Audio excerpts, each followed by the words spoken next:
So what's happening in Lilliput? You would think that with two by-elections going on that the chattering classes would have laid aside their squabble about which end of the boiled egg to crack. But no. Last week, after the vote on Article 50, a bunny ears huge scandal, close bunny ears, broke out about David Davis being told to fuck off by Diane Abbott. The scandal then became slightly less huge when it turned out that he did not try and kiss her, but tried to give her a friendly hug. Oh, and before you get the wrong idea, no one is suggesting the tongues or anything sexual in all of this.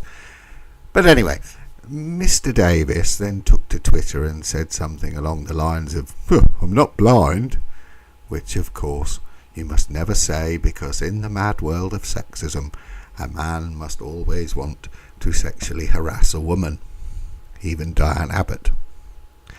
A similar thing occurred with Jess Phillips and Sargon of Akkad, linked below.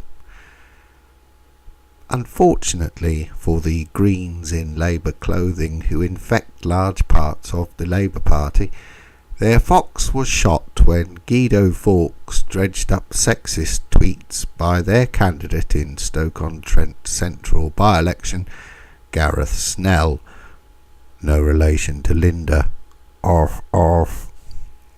So, what did he say? "Specky blonde girl is annoying. Here's an idea for you.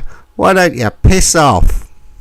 Or, "Janet Street Porter is a polished turd, shiny and shit."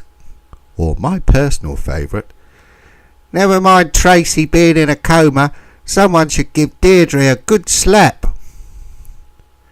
To place this in some sort of context, Anne Kirkbride, who played Deirdre in Coronation Street, has been dead for 2 years.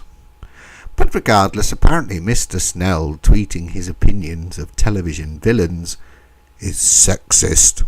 So sexist that he has apologised for any offence he caused.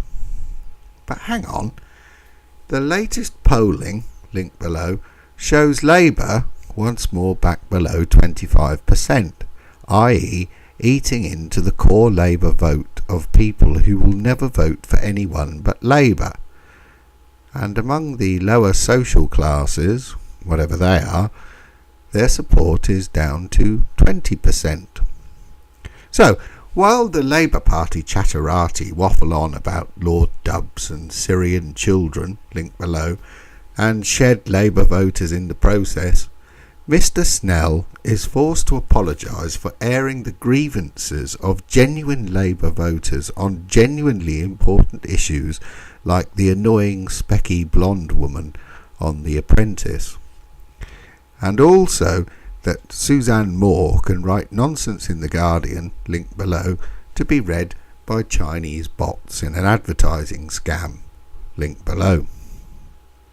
Meanwhile, on the ground in Stoke, a 78-year-old woman has been arrested, linked below, for distributing leaflets of an offensive racial nature.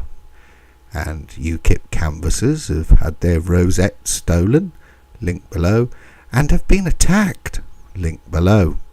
Oh, and the UKIP candidate, Paul Nuttall, has been forced to leave his rented house because of threats, linked below.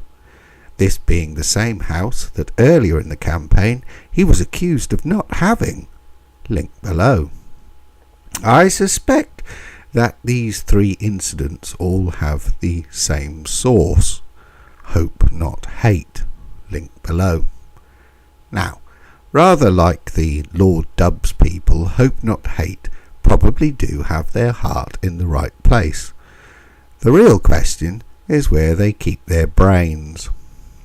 I first came across this group about 10 years ago when they were campaigning to stop racists and Nazi scum from talking about the child grooming scandal. And we don't need to get into all of their activities, but it is worth noting that they have received government funding. Link below. So it does seem rather odd that they are actively campaigning against UKIP. Or maybe it isn't, given the level of debate surrounding this election, particularly when the prize is a constituency that will disappear at the next election due to boundary changes.